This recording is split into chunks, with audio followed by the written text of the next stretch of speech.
जो कहते थे कि मोदी पनौती है, मोदी पनौती कभी नहीं है, मोदी एक चुनौती है।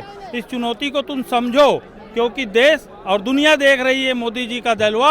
आज छत्तीसगढ़ की जनता ने और भारतीय जनता पार्टी के कार्यकर्ताओं ने इस जलवे को बरकरार रखा है। सबसे पहले तो मैं भारतीय जनता पार्टी और प्रदेश के उन तमाम कार्यकर्ताओं को, उन मतदाताओं को दिल की गहराइयों से मुबारकबाद और बधाई देता हूँ। मुस्लिम बैंक जो कांग्रेस हमेशा समझती थी कि मुसलमान कांग्रेस का वोट बैंक बन के रह गया है, अब मुसलमानों में काफी जागरूकता आ गई है कि अपने मत का कैसे उपयोग करना है। इस चुनाव में मुसलमानों ने भी बढ़ चढ़कर अपना मत का हिस्सा लिया और परिणाम आपके सामने है कि छत्तीसगढ़ में भारतीय जनता पार्टी की सरकार बनने जा रही है। भूपेश जी ने कहा था कि अब की बार 75 पार, उसके बाजू में एक और जुड़ा था, अब की बार 75 कांग्रेसी पार। कुछ समझने का फेर था और उनका बात यकीनन साबित हुआ और 75 कांग्रेसी प्रदेश से पार हो। मित्रों नमस्कार, मैं हूं गुलाब देशमुख, आप देख रहे हैं धारा न्यूज़। अभी हमारे साथ खोखर साहब हैं जी दुर्ग से, और अभी भारतीय जनता पार्टी ने दुर्ग में बड़ी बढ़त बनाई है। जानने की कोशिश करते हैं क्या फैक्टर रहा और इस खुशी को किस तरीके से सेलिब्रेट कर रहे हैं, ये भी हम समझने की कोशिश करते हैं। इतनी बड़ी जीत, क्या कहेंगे? सबसे पहले तो मैं भारतीय जनता पार्टी और प्रदेश के उन तमाम कार्यकर्ताओं को, उन मतदाताओं को दिल की गहराइयों से मुबारकबाद और बधाई देता हूं, जिन्होंने अपना पुनः विश्वास भारतीय जनता पार्टी के प्रत्याशियों के ऊपर दिखाया। और ये तमाचा है उन कांग्रेसियों के ऊपर जो कहते थे कि मोदी पनौती है। मोदी पनौती कभी नहीं है, मोदी एक चुनौती है। इस चुनौती को तुम समझो, क्योंकि देश और दुनिया देख रही है मोदी जी का जलवा। आज छत्तीसगढ़ की जनता ने और भारतीय जनता पार्टी के कार्यकर्ताओं ने इस जलवे को बरकरार रखा है।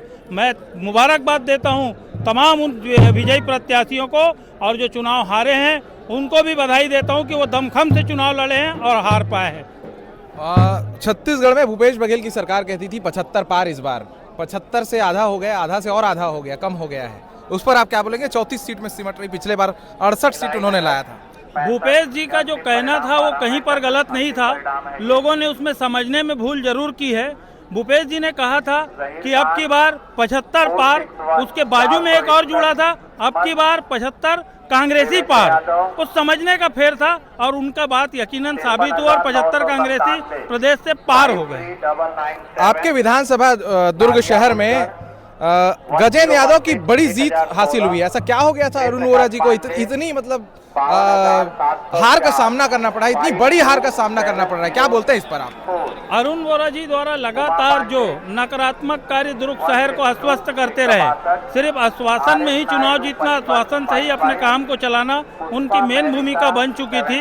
और रही बात गजेंद्र यादव के चुनाव जीतने की, वो एक cadre base Bharatiya Janata party के कार्यकर्ता रहे हैं, और जब कार्यकर्ता को टिकट मिलती है तो यकीन जानो कि पूरे कार्यकर्ताओं का एक जन समूह, एक जन सैलाब तैयार हो जाता है उनको चुनाव जिताने के लिए, और उसका परिणाम आप सबके सामने है। इस बार ऐसा लगता है कि आपके समाज के लोगों ने भी भरपूर वोट दिया है भारतीय जनता पार्टी को।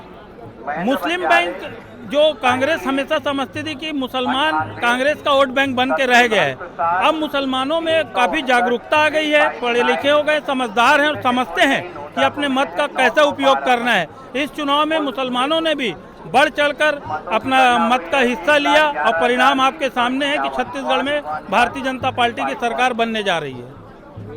ये तो आप सुन रहे थे, रजा खोखर साहब हैं और दुर्ग शहर से भारतीय जनता पार्टी के एक कदावर नेता हैं। मैं गुलाब देशमुख, आगे और भी हम आपको ऐसी चुनावी अपडेट्स आपको बताते रहेंगे। सुनते रहिए, देखते रहिए धारा न्यूज़।